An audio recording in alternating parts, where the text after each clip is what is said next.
muscular. So if you were, you know, just an accident or something, not that it would be good, but it would be better to have your femoral artery cut than carotid or whatever, because your body could do something. Right, right. Because you can, the vessels will vasoconstrict and clamp at that area rather than somewhere like this where you're not necessarily dealing with the muscle exactly. So you'd bleed out a lot quicker. Probably, yeah, if it was in one of these. Yeah. Good thought. Yeah.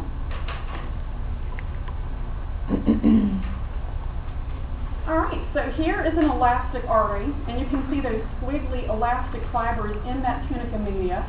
Elastic fibers are good for what? Stretching. Stretch and then recoil back to the original shape. Elastic arteries are not the ones that are regulating blood pressure. All they're doing is responding to the pulsing pressure that comes off of the heart every time your heart contracts. This really drives home the point that we have those elastic fibers. Look at all these squiggly wall there of that artery. Notice that squiggliness comes from those elastic fibers. Notice the muscular artery. No squiggliness here, right? That means that we have less elastic fibers, but notice this tunica media. Do you recognize that tissue type?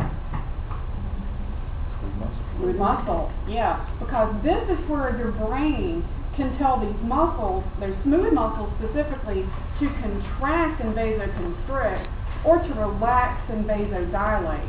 So that's where we can actually have the control over blood pressure, is at the muscular artery level, not necessarily at that elastic artery level. And here you can see two side by side. Look at the muscular artery. This is mostly smooth muscle, but look at, for comparison, look at the texture here. I do see elastic fibers, don't you? Okay, but look at the number of elastic fibers in the elastic arteries tunica media. Big difference, right? Do you see them all? Okay, so this one's obviously built for the stretch, whereas this one's built for the muscular control. What if we all had, what would be the problem if we all had the same? If you had one type of vessel, let's say if you had just elastic in your arteries, then every time you laid down and stood up, your vessels wouldn't be able to constrict to help increase your blood pressure. So you probably wouldn't have as good of control over blood pressure otherwise. On the flip side, if all your elastic arteries were actually muscular, then you may have problems getting the blood to expand and travel through because the stretching just wouldn't be there. It'd be like wearing a corset instead of a looser type of lining. Yeah. Alright, so how about questions on your arteries? If you had collagen fiber, the external part of it in there, it'd be kind of like the heart attack issue. Your blood would thicken and stick to the walls of the vessels. If you had oh yes, it was inside versus outside. Yeah, it would give it something to cling to. Yeah. Just in reference to her question. That would be good. We weren't surprised by it. No, we wouldn't. We wouldn't make it very far in life. There's a last word there under the arteries. It's anastomosis, and I'll show you some of these in a little bit. These are actually shunts that close off blood flow from one way to one direction or another direction. And you might think about, well, hey, doesn't blood travel through all my vessels all the time? And actually, depending on what's going on, they may actually shunt off blood flow and prevent blood flow to a certain area. Can you think of a situation where your body might actually do that? Fight or flight. Fight or flight, exactly. Because during fight or flight, you're shunting blood to what part? Heart. Heart. Where are you shunting blood away from? Digestive. Digestive. Yes, that's a perfect example of when you might shunt blood to one area versus another. Yeah, cold too. When you're cold too, yes. That's the one I was thinking in the back of my mind too.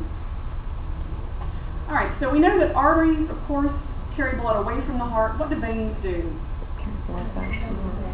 Carry blood back to the heart. Good. So they're typically colored blue simply because they're deoxygenated, but of course we know that's not always the case. You'll notice here though that veins have a thinner tunica media than do arteries. So which veins here are returning blood back to the heart?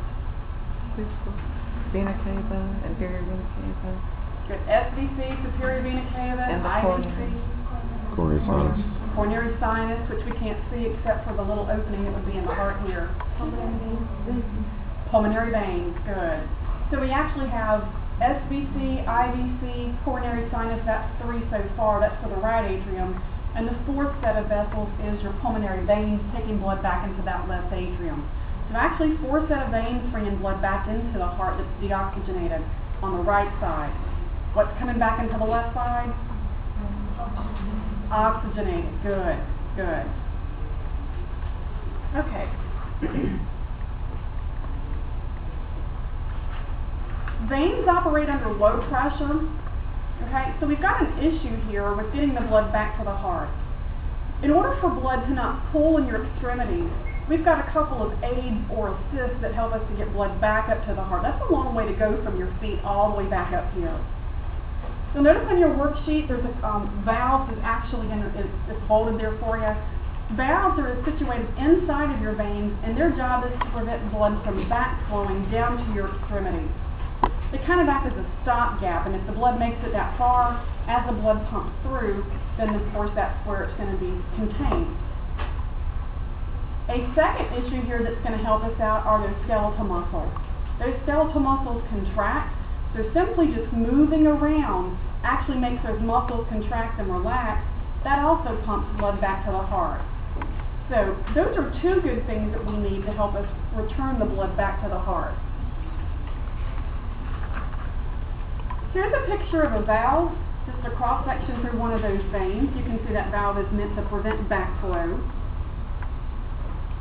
And you also want to notice here in this picture, notice the walls of this vein are much thinner than the walls of those arteries we just took a look at. Alright, probably heard of varicose veins before. These are veins that the valves are pretty much shot in, or they don't normally close like they should. So you'll notice that once the blood makes it through the valve, it's supposed to shut the blood flow from draining back down.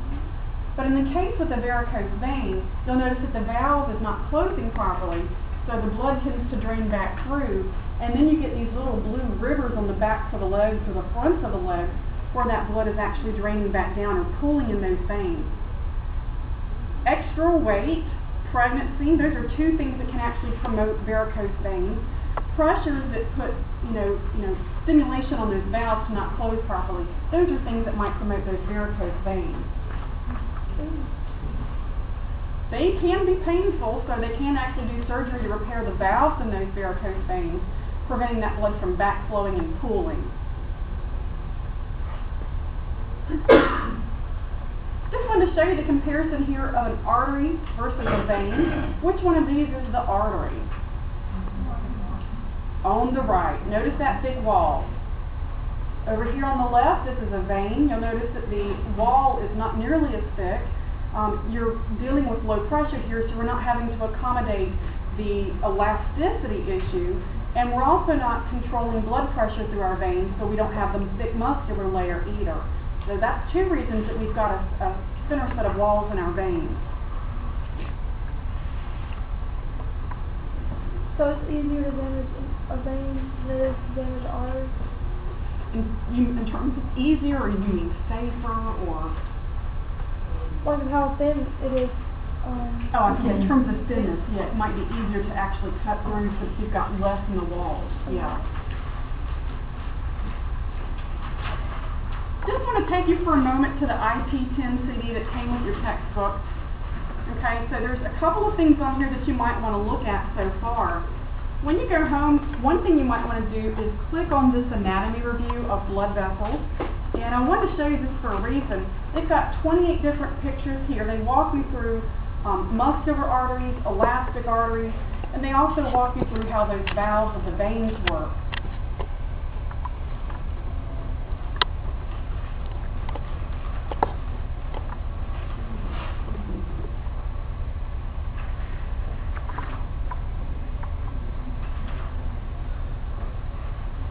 Okay, so just to kind of give you an idea of how those veins prevent backflow, or the valves rather prevent backflow in our veins, you can actually click on the valve here to watch the animation.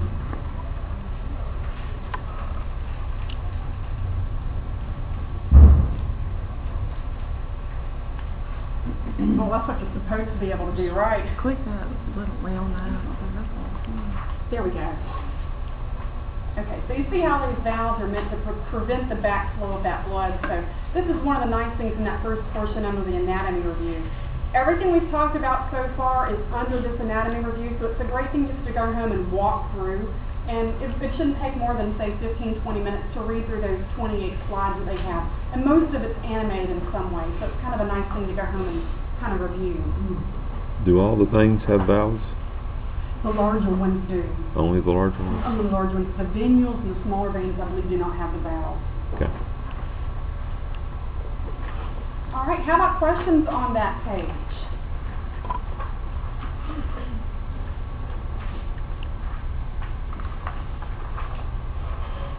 We're under the bottom of the page, where it says, you know, drop pressure in the floor. I meant to mention that. I'm glad you brought that up. Let me show you what happens there. You probably heard somebody say to you at some point, relax, calm down, take a deep breath. And it's not just a mental thing to get you to clear your mind and calm down. It's actually a physiological thing that helps to return blood to the heart.